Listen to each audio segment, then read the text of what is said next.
जय श्री राम।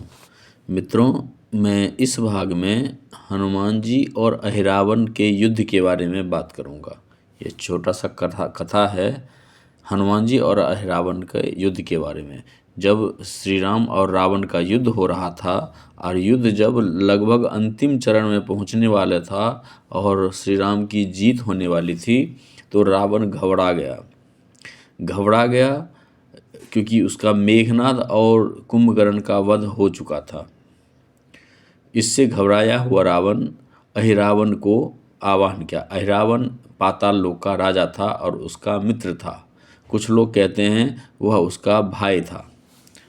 अब यह है एक शोध का विषय। उसने ऐसे विपदा के समय में अहिरावण का आह्वान किया। अहिरावण प्रकट हुआ। अपनी परेशानी रावण ने बताया अहिरावण से कि तुम श्री राम और लक्ष्मण को यदि मार देते हो तो मेरी जीत सुनिश्चित हो जाएगी। श्री राम और रावण के वध होने से वानरी सेना भाग जाएगी और यह युद्ध समाप्त हो जाएगा, मेरी विजय हो जाएगी। अहिरावण ने रावण का आदेश लिया और जहाँ श्री राम थे, राम का जो शिविर था, वहाँ पहुँचा। वहाँ देखा तो चारों तरफ बहुत ही गजब की सुरक्षा थी। वहाँ किसी दुश्मन का घुसना उनके शिविर में संभव नहीं था, क्योंकि वहाँ हनुमान जी की अभिरक्षा में वह शिविर था। तो उसको वह वेदना उसके लिए कठिन था। तो अहिरावण ने प्लान बनाया कि रात में यहाँ पे हम चुपके से हमें उनका श्री राम का और लक्ष्मण का अपहरण करना होगा। उसने प्लान बनाया और आकाश मार्ग से विभीषण के वेश में अहिरावण शिविर में पहुंचा और सोते हुए श्री राम लक्ष्मण को माया के द्वारा गहरी नींद में डालकर और वहाँ से लेके चला गया पाताल लोक। जब वो ले जाने लगा तो उसके तेज से विभीषण को शक हुआ और विभीषण ने जब पता किया तो पता लगा कि यह काम सिर्फ अहिरावण ही कर सकता है। हनुमान जी को विभीषण जी ने कहा कि ये बात हो गई है कि अहिरावण ने प्रभु का हरण कर लिया है, आपको उन्हें उनकी सहायता के लिए जाना होगा। तो हनुमान जी ने पता लगाया कि अहिरावण का वास कहाँ पे है और कहाँ पे श्री राम और लक्ष्मण को छुपा रखा है। पता लगा कि वहाँ पहुँचे तो मकरध्वज नाम का एक राक्षस वहाँ था द्वार पे। जैसे ही हनुमान जी पहुँचे तो मकरध्वज ने हनुमान जी को प्रणाम किया और अपना परिचय में बताया कि मैं आपका पुत्र हूँ। हनुमान जी ने कहा, मैं तो अविवाहित हूँ और ब्रह्मचारी हूँ, तुम मेरे पुत्र कैसे हो सकते हो? तो मकरध्वज ने बताया कि जब आप लंका को जला के समुद्र में अपनी पूंछ को बुझाने के लिए गए थे, उस समय आपके पसीने से पसीना गिरा समुद्र में और मछली ने खा लिया। उसी मछली के द्वारा मैं हुआ और मेरा पालन पोषण अहिरावण ने किया था, इसलिए मैं अहिरावण के यहाँ पे हूँ और मैं इनकी द्वार की रक्षा करता हूँ। आप मेरी आज्ञा के बिना या अहिरावण की आज्ञा के बिना अंदर नहीं जा सकते। तो वहाँ हनुमान जी ने मकरध्वज के साथ युद्ध किया और फिर अंदर गए तो उन्होंने देखा कि तैयारी अहिरावण ने बलि प्रदान करने की पूरी तैयारी कर ली थी श्री राम लक्ष्मण की।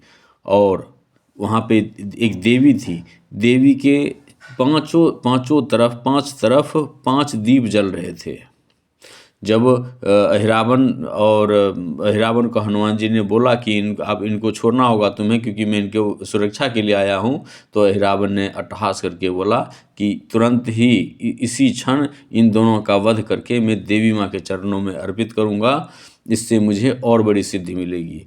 तो वहाँ पे हनुमान जी ने उसके ऊपर आक्रमण किया, अहिरावण के ऊपर। दोनों में भयंकर युद्ध हुआ, लेकिन किसी भी तरह से अहिरावण हार मानने को तैयार नहीं था। भयंकर युद्ध होने के बावजूद भी अहिरावण हार मानने को तैयार नहीं था और उसकी मृत्यु नहीं हो पा रही थी। इधर श्री राम और लक्ष्मण दोनों ही यह युद्ध देख रहे थे और राम जानते थे कि हनुमान जी की जीत होगी और मुझे हनुमान जी मुक्त कर लेंगे। उस समय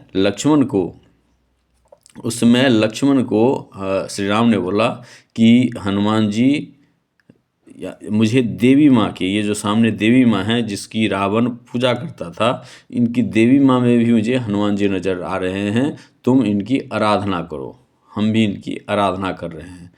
तो लक्ष्मण जी ने बोला कि ऐसा कैसे संभव है, हनुमान जी तो युद्ध कर रहे हैं। तो श्री राम ने बोला कि हनुमान जी कहीं भी हो सकते हैं, जहाँ भी विपत्ति में कोई भी इनको याद करेगा वो वहाँ प्रकट हो जाएंगे। जैसे कि हमने अभी इनको याद किया, जब उनका अपहरण हुआ था श्री राम का और पाताल लोक में ले गया था रावण, तो राम ने हनुमान जी को याद किया था,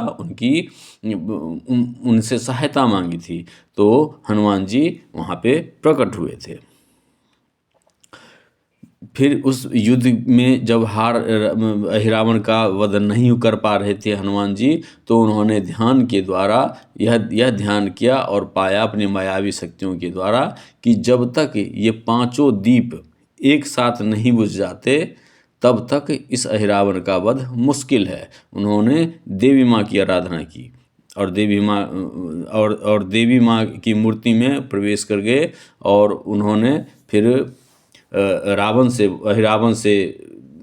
अहिरावण के मुख से भी यह पूछा, तो अहिरावण ने बताया कि जब तक ये पांचों दीपक एक साथ नहीं बुझ जाते तब तक मेरा वध असंभव है।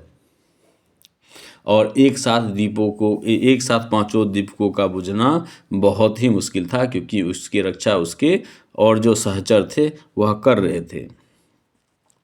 तो हनुमान जी ने फिर पंचमुखी हनुमान जी जो हम देखते हैं, पांचों मुख वाले, एक तरफ वाराह है, एक तरफ घोड़े जैसी शक्ल है, एक तरफ इस तरह से 5 मुख हैं हनुमान जी के। एक शास्त्रों में वर्णन है उनके सभी मुखों का, एक वर्णन है, उनकी एक कथा है। पांचों मुख पूरब की दिशा में खुद हनुमान जी अपने वानर रूप में हैं, जिनमें बहुत ही ज़्यादा तेज है। तो पंचमुखी हनुमान जी ने अवतार लिया और उसी पांचों मुख के द्वारा एक साथ सभी दीपकों को बुझाया गया और उसके बाद अहिरावण से फिर युद्ध हुआ। कभी अहिरावण भारी पड़ जाता युद्ध में, कभी हनुमान जी भारी पड़ जाते, लेकिन हनुमान जी जानते थे कि श्री राम का आशीर्वाद मेरे ऊपर है तो जीत मेरी निश्चित होगी। तो हनुमान जी ने फिर आखिरकार अहिरावण को हनुमान जी ने वध किया और श्री राम लक्ष्मण को अपने कंधे पर बिठाकर वापस जहाँ उनका शिविर था वहाँ ले गए। यह थी कथा। अब उसके बाद हनुमान जी ने फिर और राम जी ने विभीषण जी से पूछा कि यह सब कैसे संभव हुआ। तो विभीषण जी ने राम जी को बताया कि इसके पीछे के कारण ये हैं कि अहिरावण और रावण, ये इन दोनों ने बहुत समय तक तपस्या की थी।